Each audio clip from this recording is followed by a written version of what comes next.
자, 세 번째 속죄의 성질은 그리스도의 능동적, 피동적 순종을 내포한다라고 되어 있습니다. 이거는 뭐 어려운 내용은 아닌데 그리스도께서 순종을 하되 능동적 순종과 피동적 순종이 있다라고 얘기를 합니다. 능동적 순종은 뭐냐면 쉽게 말해서 내가 찾아서, 그러니까 하나님께서 세워놓으신 율법이 있는데, 법이 있는데 이 죄인들을 위해서 그 율법을 적극적으로 하셔서 다 이루시는 걸 얘기하는 거예요. 그래서 나타난 게 뭐냐면 의의 값을 지불하고 우리에게 영생을 주게 돼요. 그러니까 능동적 순종을 통해서 영생을 전가하게 되는 거죠.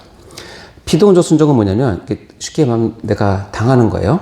그러니까 죄의 값을 지불하기 위해서 외부로부터 오는 모든 환난과 고난을 다 담당하시고 인내하시고 이기셔서 죄의 값을 지불한 것을 얘기합니다. 그럴 죄를 용서하는 그 전가가 되는 거죠. 그래서 이 두 가지 순종을 다 가지고 있으셨다라고 이야기를 할 수 있습니다. 우리들도 순종이 두 가지가 있어요. 능동적 순종이 있고 피동적 순종이 있어요. 왜냐하면 우리가 찾아서 우리 말씀을 지키고 사역을 하기 위해서 능동적으로 순종하는 경우가 있고 그 과정 가운데 피동적 순종이 있어요. 뭐냐면 지켜내야 되는 거예요. 그 일을 할 때 많은 어려움, 그리스도가 당하셨던 고난과 그런 형벌들을 잘 참으셨듯이 그렇게 함으로써 우리가 그리스도의 속죄를 이룰 수 있는 것이죠. 자, 그래서 여기 보시면 요한복음 6장 38절 39절에 보면 이렇게 되어 있습니다. 그리스도는 어떤 뜻을 했느냐? 첫 번째 거 두 줄까지 읽어볼까요? 시작. 내가 하늘에서 내려온 것은 내 뜻을 행하려 함이 아니요 나를 보내신 이의 뜻을 행하려 함이니라. 그래서 나를 보내신 이의 뜻을 행하려 하기 위해서 하나님께서 순종을 하셨어요. 그것은 뭐냐면 나를 보내신 이의 뜻은 딱 얘기합니다. 내게 주신 자 중에서 내가 하나도 잃어버리지 아니하고 마지막 날에 다시 살리는 것이 나를 보내신 이의 뜻이다. 그것을 위해서 능동적, 피동적 순종을 다 하셨다는 거예요. 그래서 로마서 5장 19절에는 이렇게 나옵니다. 자, 한 사람이 순종하지 아니함으로 많은 사람이 죄인 된 것 같이, 여기 가치가 또 나오죠. 한 사람이 순종하심으로 많은 사람이 의인이 되리라. 자, 앞에 나온 첫 번째 한 사람은 누구예요? 그렇죠, 아담이죠. 아담이 우리 대표성으로 인해서 아담이 순종하지 아니하는 것이 우리에게 전가가 계속됩니다. 그래서 우리 많은 사람이 죄인이 되었어요. 그거와 똑같은 형식으로 뒤에 한 사람은 누구예요? 예수 그리스도죠. 두 번째 아담인 예수 그리스도가 뭐 하심으로? 순종하심으로 많은 사람이 뭐가 됐어요? 의인이 됐어요. 그래서 두 개의 차이는 아담과 예수 그리스도의 차이는 순종하지 않음과 순종이에요. 결과는 하늘과 땅 차이예요. 따라서 그리스도의 순종은 우리 순종의 가장 큰 모델이기도 하고 우리도 그를 따라서 복받아야 되겠죠. 능동적 순종을 얘기하는 것이고, 자, 피동적 순종은 뭐냐면 이사야서 53장 5절에 보면 이렇게 여러분 잘 아시는 말씀인데 읽어볼까요? 시작. 그가 찔림은 우리의 허물 때문이요 그가 상함은 우리의 죄악 때문이라. 그가 징계를 받음으로 우리는 평화를 누리고 그가 채찍에 맞음으로 우리는 나음을 받았도다. 그가 찔림은 우리의 허물 때문이고 상함은 우리의 죄악 때문이다. 그가 채찍에 맞고 징계를 받았다. 뭐예요? 이 받는 모든 고난을 참고 견디시고 인내하시고 이루어내시는 이것을 통해서 우리가 얻는 것은 뭐냐면 평화를 누리고 나음을 얻게 되는 과정을 얻게 되는 것이죠. 이것을 피동적 순종이라고 이야기를 합니다. 자, 그 다음에 이제 이 속죄는 속량이라는 방식을 취한다라고 되어 있습니다. 이 속량이라는 단어가 우리 일상생활 속량이라는 단어 쓰십니까? 거의 안 쓰죠. 거의 교회에서만 쓰는 어떤 전문 용어가 된 게 속량이에요. 이 속량이라는 단어를 이제 처음 성경을 통해서 접하게 될 때 좀 말이 좀 어려워요. 우리가 잘 안 쓰는 말이기 때문에. 근데 속량은 속죄를 성질을 규정하는 그 중요한 단어가 되는데, 자, 속량의 단어를 제가 한번 사전에 찾아봤어요. 사전에 찾아보니까 사전의 첫 번째 뜻은 이거예요. 예수가 십자가에 못 박히심으로 인류의 죄를 대신해서 씻어 구원한 일을 속량이라고 한다. 그러니까 다행히 우리나라 국어사전에는 속량이라는 단어가 예수님이 하셨던 일로 딱 규정이 돼 있어요. 그러면 2000년 전에 초대교회는 속량이라는 단어가 이 뜻을 쓰였는가? 그렇진 않아요.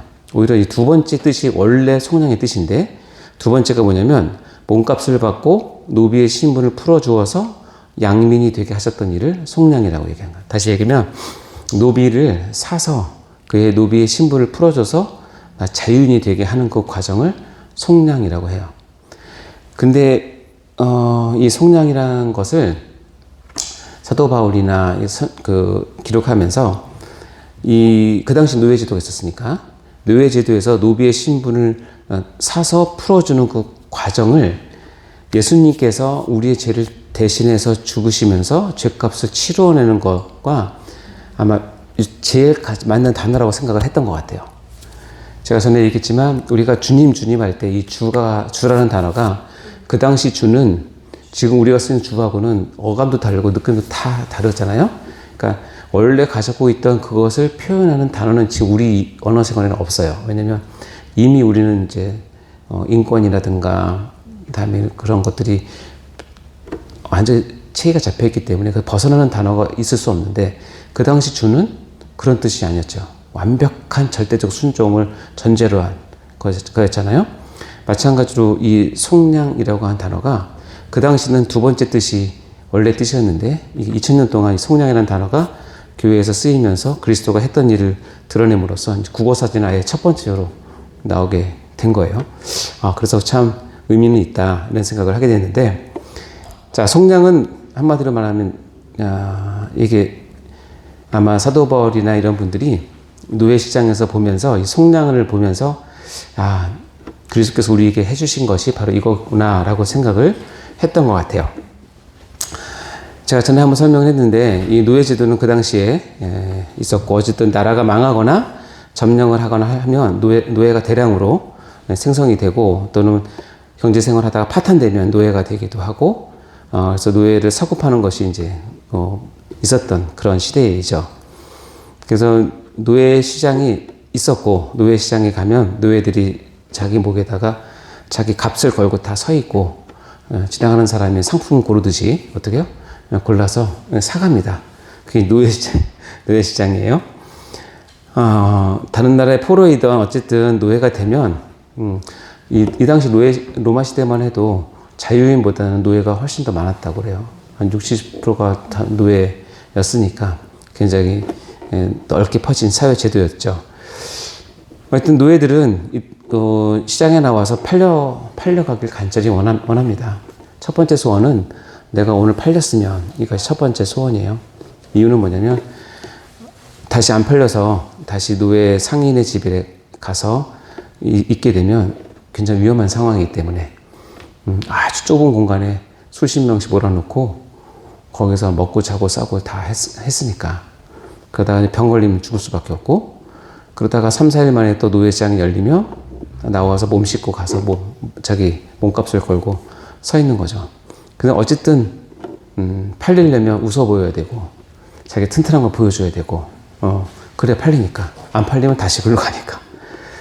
그리고 그 섰던 노예들이 기록에 의하면 두 번째 소원이 있는데, 두 번째 소원은 뭐냐면 내가 팔려갈 때 우리 가족들도 같이 팔려갔으면 하는 게 두 번째 소원이에요. 왜냐면 노예들은 서로 만날 수 없기 때문에 팔려가면 아버지는 부산 가고 어머니는 광주 가고 큰아들은 광주 가고 대전 가고 강릉 가고 그러면 설날이나 추석이 없으니까 그야말로 생이별을 하는 거잖아요, 평생. 그렇기 때문에 팔릴 때 아주 넉넉한 후덕한 주인을 만나서 그 주인이 자기 가족을 다 이렇게 한꺼번에 사갔으면 그게 두 번째 소원이었대요. 어쨌든 어느 날도 한 노예가 아침 일찍 나와서 자기 목에 딱 걸고 있는데 저녁 될 때까지 안 팔린 거예요. 그러니까 이제 또 들어가면 거기서 또 어떻게 버텼다가 다음 시장 때 나오나 고민을 많이 했을 텐데, 마차가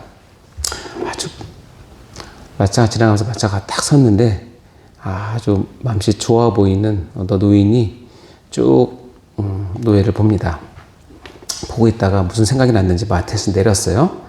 내려서 쭉 서 있는 노예들을 쭉 보다가 잠시 생각에 잠겨서 자기 이제 노예 파는 상인한테 가서 이야기를 막 해요. 잘 들어보니까 살 것 같아. 근데 설마 나겠어? 라고 생각했는데 그 노신사가 자기를 보면서 손으로 얘기를 하는 거예요. 얼마나 두근거릴까요? 나 오늘 팔려가는 건가? 그럼 괜찮나? 근데 딱 와서 나이를 딱 보더니 딱 찍고 얘기를 막 하는 거여서 잘 팔려갈 수 있겠다 생각을 하게 됐어요. 그 이제 두 번째 생각이 들죠. 내 뒤에 있는 아내와 두 자녀가 같이 갔으면 좋겠는데 라고 생각하는데 기적 같은 일이 벌어졌어요. 그 주인이, 그 노신사가 이 노예 가족이 있어요? 라고 물어보는 거예요. 그러니까 노예상 주인이 가족이 있죠? 3명 더 있습니다. 다 얼마요? 라고 물어보는 거예요. 그럼 그 가족은 이제 뛰는 거예요. 와, 우리 가족이 간대로 팔려가는구나. 저렇게 좋은 분인데 팔려가는구나 라고 생각을 하는 거죠. 그러니까 노예상이 선심 쓰듯이 3+1로 줄게요 그랬어요. 3명 값 주고 4명 주는 거죠. 그래서 흥정이 다 끝났나 봐요. 그 노신사가 자기 마차에 가서 두툼한 돈주머니를 갖고 와서 다음에 옆에 이렇게 딱 4명을 찝어서 얘기합니다. 그래서 마지막 가격을 딱 하고 노신사가 오케이. 그래서 또 오케이. 그래서 지갑을 딱 열고 그 말을 해서 쉬어서 이렇게 딱 노예상에게 돈을 건네주는 행위를 전문용어로 속량이라고 하는 거예요. 그 단어가 그리스도께서 우리를 위해서 속죄를 했던 속량에 쓰인 단어예요. 그러니까 의미상 너무 이게 그리스도께서 하셨던 일을 잘 표현한 거예요. 이거 굉장히 그러니까 신학적인 용어도 아니고 아주 상업적인 용어고 아주 경제적인 용어고 아주 계약적인 용어예요. 내가 얘를 마음에 드니까 이거 주고 산다. 속량이 딱 이루어지는 순간 뭐가 바뀌는지 아세요? 노예는 주인이 바뀌는 거예요. 주인이 바뀌어요. 내가 속량받은 순간 뭐가 바뀌냐면 나의 주인이 바뀌는 걸 얘기하는 거예요. 그래서 우리 4식구가 그 집에 갑니다. 갔더니 깨끗하게 씻깁니다. 그리고 다 모이게 합니다. 그리고 노신사가 아주 온화한 얼굴로 가져왔던 노예 문서 4장을 딱 보고 그것을 찍고 불에 던집니다.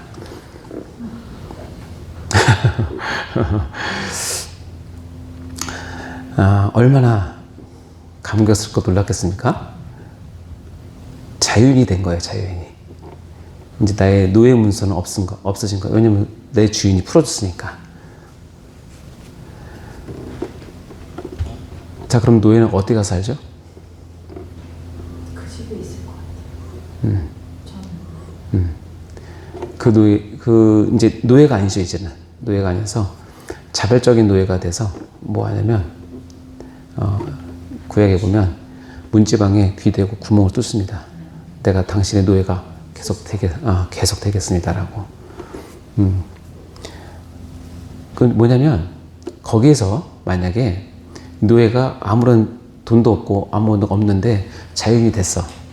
그리고 이제 너 나가서 마음껏 살아 하고 나가면 하루 이틀은 좋아. 근데 뭐가 안 돼?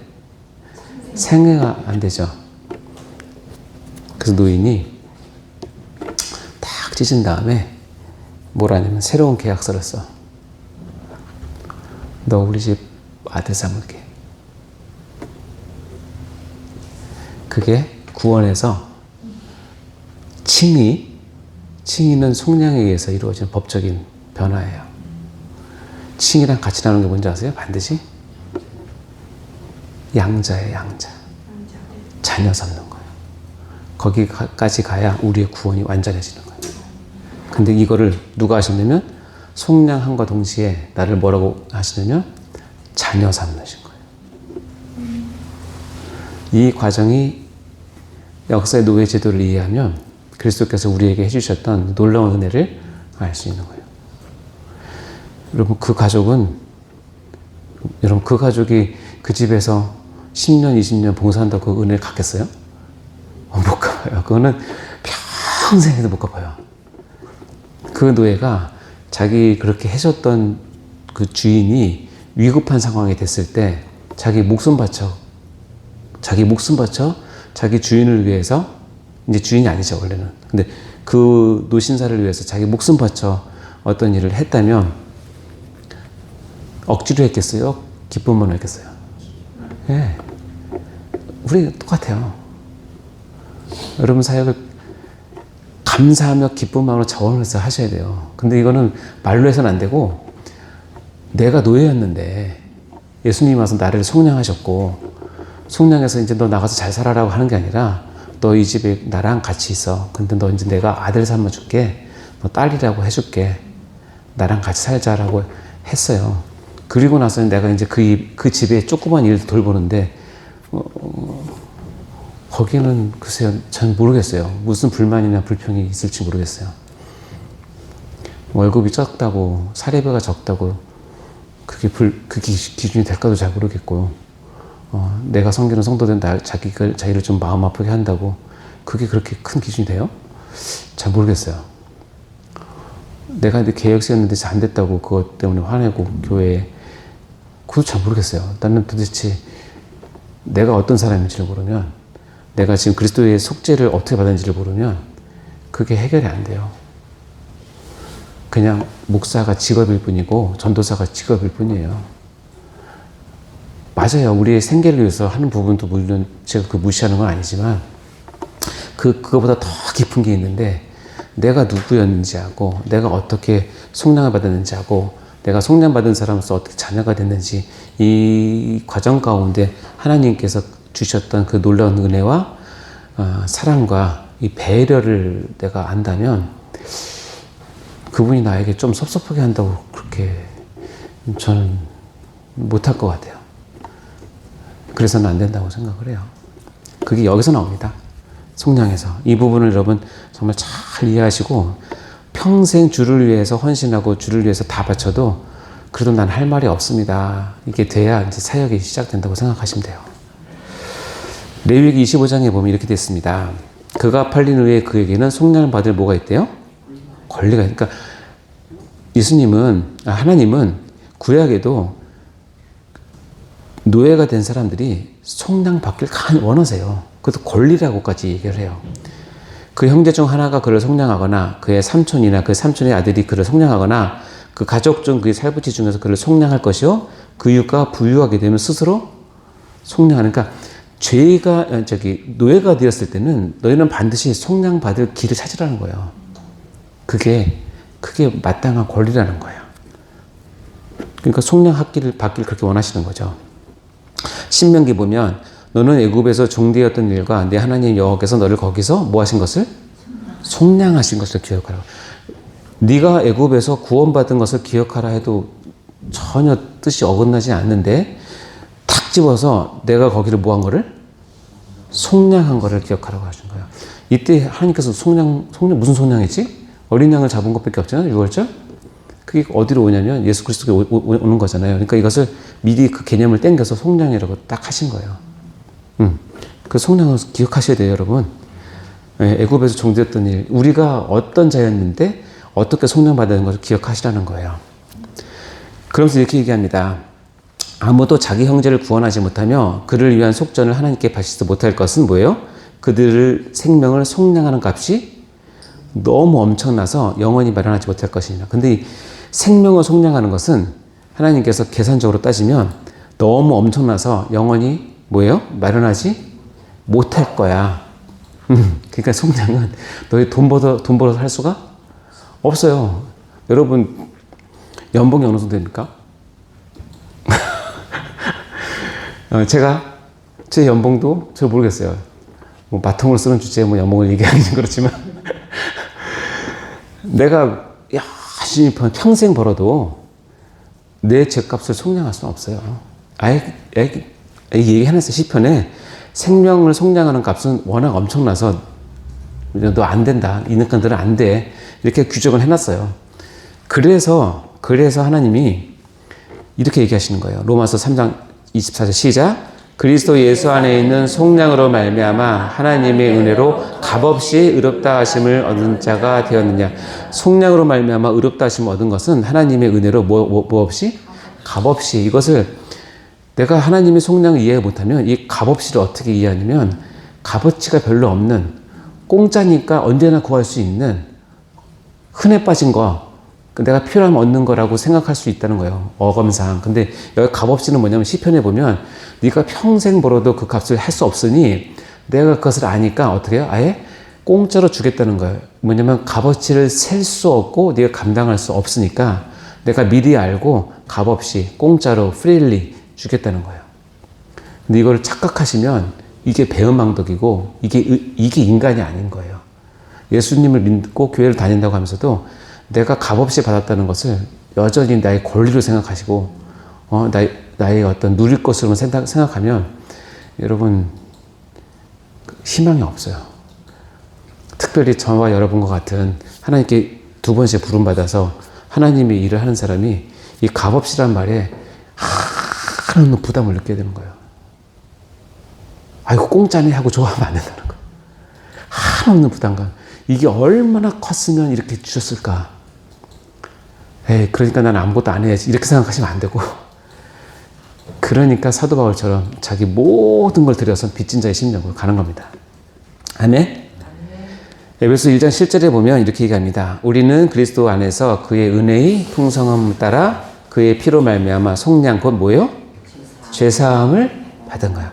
속량의 가장 핵심은 뭐예요? 죄사함이에요. 내 인간으로서 가장 큰 문제, 가장 핵심적인 하나님 앞에서 가장 핵심적인 문제는 학업도 아니고 통장의 잔고도 아니고 인격도 아니고 관계도 아니에요. 죄예요, 죄. 이 죄를 그분께서 전적으로 사함을 주신 것이 속량이라는 뜻입니다. 디도서 2장 14절에 볼까요? 시작. 그가 우리를 대신하여 자신을 주시는 모든 불법에서 우리를 속량하시고 우리를 깨끗하게 하사 선한 일을 열심히 하는 자기 백성이 되게 하려 하십니다. 여기 보면 순서가 나옵니다. 하나님 원래 뜻은 뭐냐면 우리를 속량시키시고 속량해야 뭐가 되냐 우리가 깨끗하게 되고 그 사람을 선한 일을 열심히 하는 백성을 만드는 거예요. 이것을 거꾸로 해서 내가 열심히 해서 깨끗해진 다음에 속량을 얻는 게 아니에요. 거꾸로 가면 율법이고요. 이렇게 내려와야 은혜예요. 아멘? 그러니까 속량이 먼저라는 거예요. 그리고 내가 속량에서 깨끗함을 받고 깨끗함을 받은 사람에게 하나님께서 자연히 요구하는 건 뭐냐면 선한 일을 열심히 하는 거예요.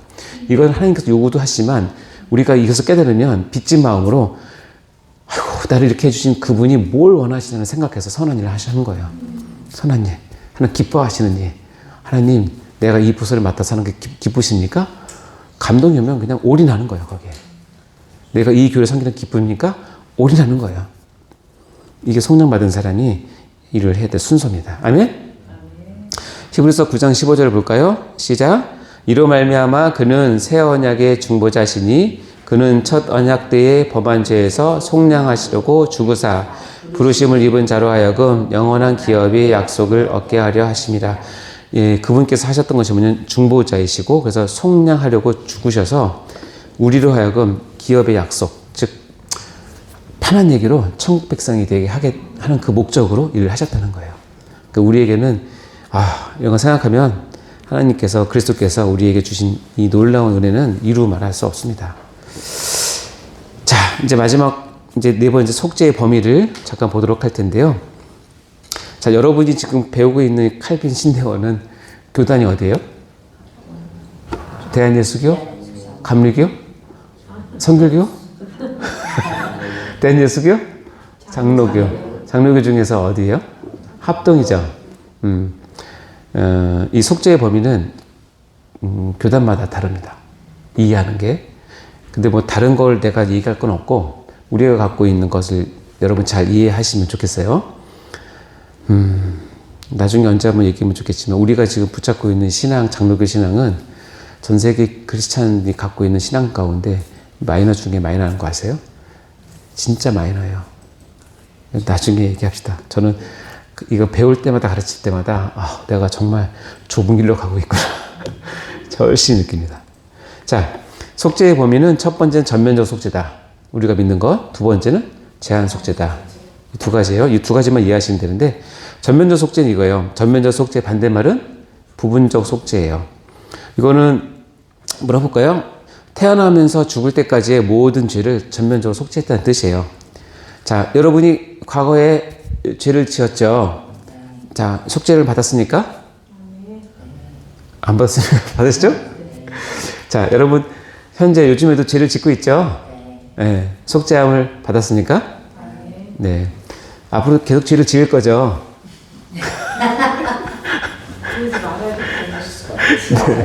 네. 마음은 원이로 돼. 근데 여러분이 앞으로 지을 모든 죄를 그렇게 속죄를 할 것이라고 아십니까? 믿습니까?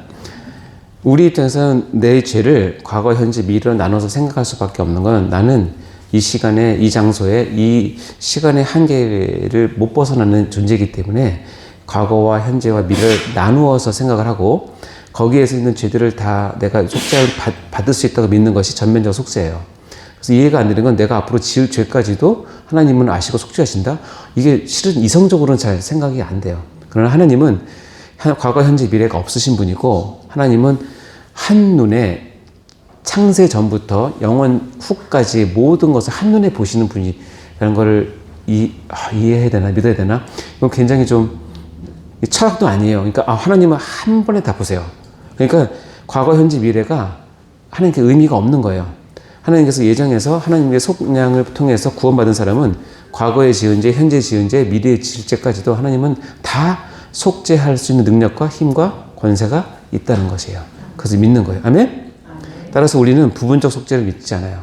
하나님이 기분 좋으실 때 속죄해 주지만 하나님이 나에게 삐지셨을 때 속죄 안 해주고 하나님이 하나님 길을 갈 때는 용서해 주시지만 길을 가지 않을 때는 버리시고 이렇게 하지 않으세요. 부분적 속죄가 아니라 태어나면서 죽을 때까지 하나님 은혜 받은 사람은 이게 큰 은혜예요. 어떻게 되느냐? 예레미야에서 보면 내가 그들의 악행을 사하고 다시는 그 죄를 뭐한다? 기억하지 않는다. 하나님이 하지 못하는 일이 없으신데 우리 죄를 기억하지 않는데요. 네, 너무 감사하지 않습니까? 근데 아마 제가 보기엔 정확히 따지면 기억을 하지 않는 게 아니라 못 본 척 해주시는 거겠죠. 그렇죠? 뭘 근거로? 그리스도의 속죄를, 속량을 근거로. 아멘? 그게 이 뜻입니다. 자, 여기 로마서 8장에 보면 누가가 3번 나와요. 부가 의문인데, 부가 의문 아시죠? 반대되는 정확한 것을 얘기해 줌으로써 반대를 강조하는 거예요. 자, 누가 고발하리요? 고발할 수 있다는 거예요? 없다는 거예요? 누가 고발하리요? 그러면 고발할 수 있다는 거예요? 없다는 거예요? 고발할 수 없다죠. 누가 고발해? 그 뭐예요? 그래요? 누가 정죄하리요? 정죄할 수 있다? 없다? 없다. 누가 끊으려? 끊을 수 있다? 없다는 거죠.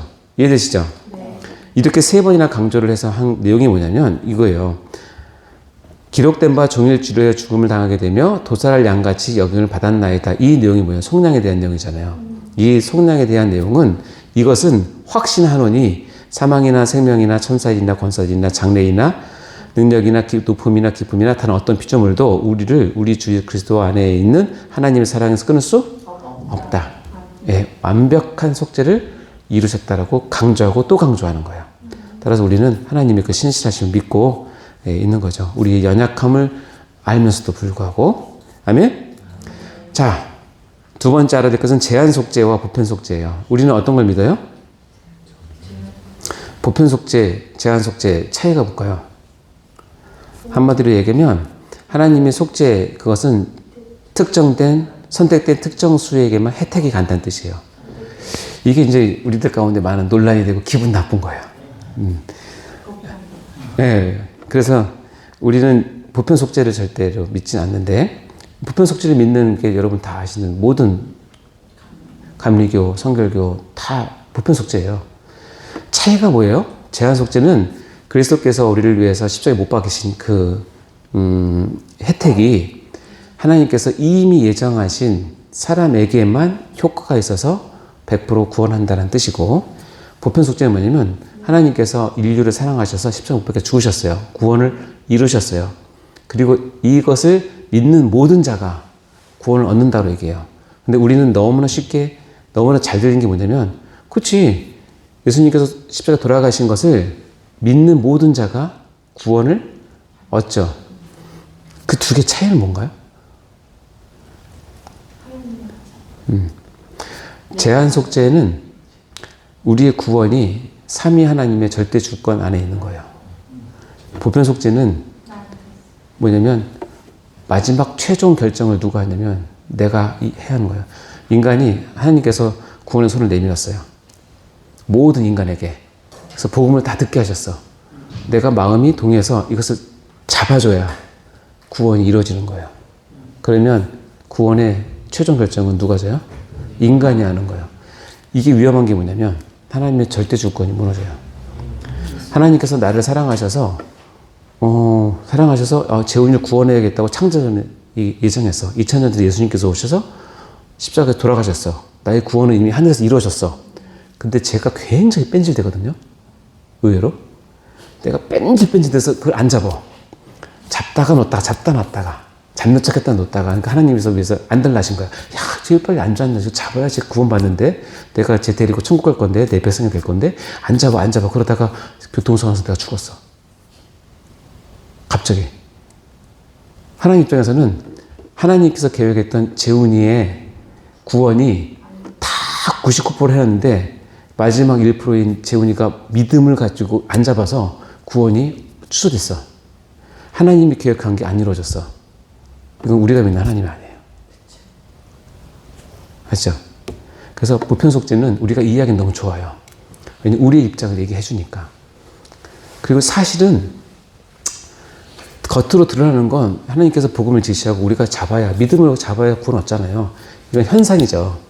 근데 한 가지 더 보냐면 내가 잡는 이 믿음을 누가 줬냐는 거야, 누가. 이것도 하나님 주셔야 돼, 가능한 거니까. 이게 100%다 하나님께서 하시는, 이게 제한 속죄가 그런 뜻이에요. 이해되시죠? 그래서 많은 사람들이 제한 속죄에 대한 오해를 뭐냐면 이게 모든 사람 아니에요? 예수 믿는 모든 사람이 구원받는 거 아니에요?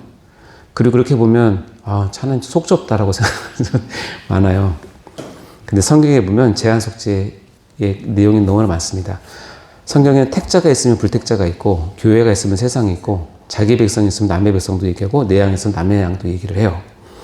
에베소 1장 3절 5절에 보면 곧 창세전에 그리스도 안에서 우리를 모아사 택하사 그 기쁘신 뜻도 우리를 예정하사 예수 그리스도로 말미암아 자기의 아들들이 되게 하셨다. 우리가 아들 되는 건 뭐냐면 택하시고 예정해서 자기 아들 되셨어요. 근데 이걸 뒤집어서 얘기해 볼까요? 자기 아들이 있으면 남의 아들도 있어요. 남의 아들은 거꾸로 올라가면 예정이 안 된 사람이에요. 거꾸로 올라가면 안 택한 사람이에요. 이 두 개의 축은 같이 있는 거예요. 우리는 이 축만 얘기할 뿐이죠. 자, 사도행전 20장 28절에 보면 하나님이 자기 피로 사신 교회를 보살폈다라고 됐어요. 교회를 표현할 때 자기 피로 사신 교회라고 늘 강조해요. 근데 세상을 얘기할 때는 자기 피로 세상을 샀다는 말 한 번도 없어요. 그건 세상이에요. 교회를 얘기할 땐 자기 피로 샀다고만 얘기해요. 또 하나 볼까요? 예수님의 이름이 그가 자기 백성을 그들의 죄에서 구원할 자이심이라는 뜻이죠. 예수라는 이름 자체가 자기 백성이 있다는 건 바람하는 뭐예요? 남의 백성, 다른 백성이 있다는 뜻이에요. 다른 백성에게는 예수라는 이름 자체가 의미가 없어요. 이게 되시죠? 결정적인 게 뭐냐면 요한복음 10장에 보면 자, 예수님께서 이렇게 한탄하세요. 종교지도자는 너희가 바리새인 너희가 내가 너에게 말했을 때 너희들 믿지 않았어. 내가 내 아버지의 이름으로 행하는 일들이 나를 증거하는 것인데 너희가 내 양이 아님으로 믿지 않는다고 얘기해요. 표면은 뭐냐면 너희가 내 말을 믿지 않으니까 너희 내 양이 아니야. 이게 이성적인 거 아니에요? 이게 원래 들어간 거죠. 야, 너 내 말 안 믿네? 그럼 너 내 양 아니야. 이게 합리적이고 이성적이고 어떻게 보면 과학적인 이야기죠. 근데 예수님께서 일부러 얘기하세요. 너희가 내 양이 아니므로 너희가 믿을 수가 없다는 거예요. 와, 이거는 충격적인 거예요.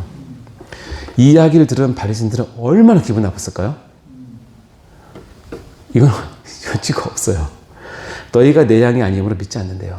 그러면서 내 양인 사람의 특징이 뭔지 아세요? 내 양은 내 음성을 들린다는 거예요. 들으십니까? 여러분이 하나님의 양인 것을 증명하는 거예요. 하나님 말씀을 읽는데 하나님 말씀을 들리고 말씀을 통해서 하나님 뜻이 보이고 말씀을 통해서 내 죄가 드러나고 말씀을 읽으면서 그것이 나를 이끄신 하나님의 강력한 선하신 능력으로 나를 이끄시고 내가 그것을 믿고 있다면 내가 하나님의 양인 것을 드러나는 표징이에요. 근데 아닌 사람들은 그게 안 돼요. 성경을 10독이 아니라 100독 읽어도 그 진리를 깨달을 수가 없어요. 이것이 바로 제한 속죄예요. 따라서 모든 사람이 아닌가요? 속죄본 하나님은 이 제한 속죄의 참 진리를 모르는 사람들이 하는 얘기겠죠. 예를 들어 볼까요? 요한복음 3장 16절을 잘하는 거예요. 하나님이 세상을 이처럼 사랑하사 독생자를 주셨으니 이는 그를 믿는 자마다. 세상을 이처럼 사랑했어요. 근데 세상을 사랑해서 세상을 다 구원하는 게 아니라 세상 속에서 그를 믿는 자가 영생을 받는 거예요. 이해되시죠? 자, 그 다음 말이 있어요.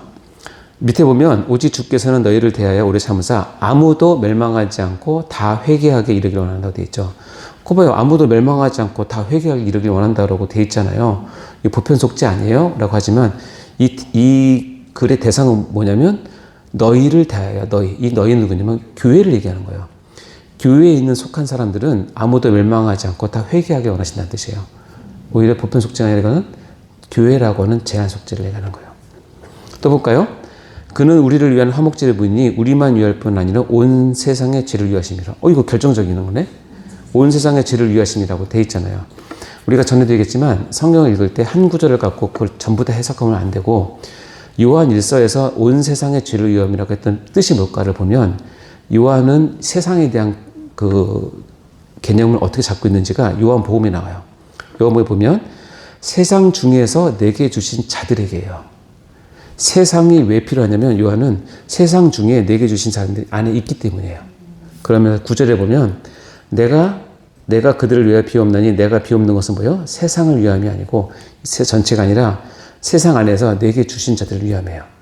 그렇다면 아까 앞에 얘기했던 온 세상의 죄라고 하는 것은 온 세상 전체가 아니라 온 세상이 품고 있는 그 안에 뭐예요? 하나님의 백성을 염두에 두고 하신 말씀이라는 거예요. 이 뜻이죠. 그러니까 세상 전체를 다 구원하시는 것은 하나님의 뜻이 아니에요. 하실 수도 있지만 왜 그렇게 결정했는지 잘 모르겠어요.